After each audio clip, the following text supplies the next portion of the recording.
Welcome back to How It's Made. If you need new tyres for your car and are looking to save money, you might consider buying retreaded or remoulded tyres. Retreads are worn-out tyres onto which the factory glues new rubber treads. Remoulds, on the other hand, are actually rebuilt. This company specialises in remoulding commercial truck tyres. The worn-out tyre is called a casing. This is a cross-section. That steel reinforcement rod, called the bead, won't be replaced. But most of the rubber around it will be, along with most of the tread area. The steel belts underneath the treads, those dots, will remain. They begin the remoulding process by thoroughly inspecting the casing to determine whether indeed it is salvageable. They consider its age, whether it's had repairs. They examine the steel components to make sure they haven't rusted. If the casing passes inspection, it moves onto the buffing machine. There, sharp blades spinning at high speed shear off most of the worn-out rubber tread. Buffing prepares the surface so that the new rubber will adhere well and stand up to road friction. Buffing takes about 6 minutes per tyre. It leaves about 2.5 millimetres of tread on the casing. Now they use a tool called a skiver to shave off any imperfections. A rubber tyre is like a car windscreen. Even the smallest crack can spread outward, so it has to be stemmed.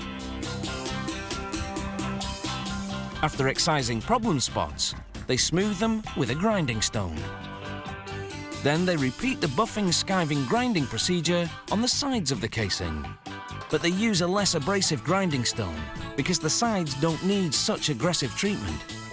Unlike the tread area, they won't be subjected to road abrasion. Now using a drill, workers remove dirt and rust from each spot. Then they work the area some more with a grinding wheel, so that the rubber they'll use to patch it will adhere properly. Now they glue the patch from the inside with rubber cement, pressing out any air bubbles with a roller to ensure full contact. Workers can now start rebuilding the tyre. They feed a rubber strip into a machine called an extruder. First, it heats up the strip, making it malleable. Then it wraps it onto the casing, building up anywhere from 2 to 4 layers, depending on how thick the customer wants the tyre to be. That depends on several factors. For instance, how much traction the tyre needs to have, and whether the truck will be doing mostly local or long-distance driving.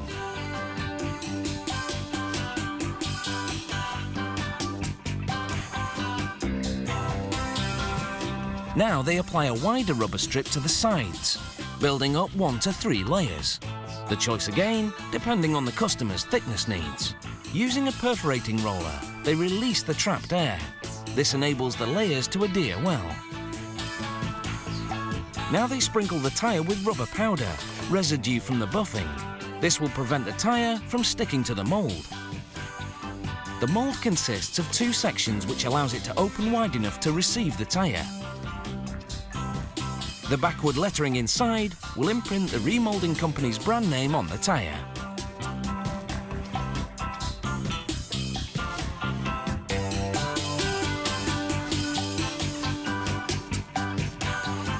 The mould applies about 100 kilograms of pressure, as well as heat, 160 degrees Celsius.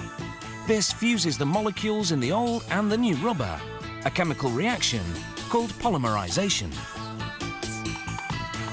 Once the mould closes to begin this process, a tube inflates with air and fills the void.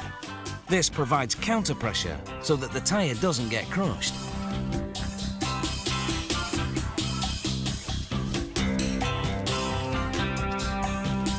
Moulding time is anywhere from an hour to an hour and a quarter per tyre, depending on the thickness.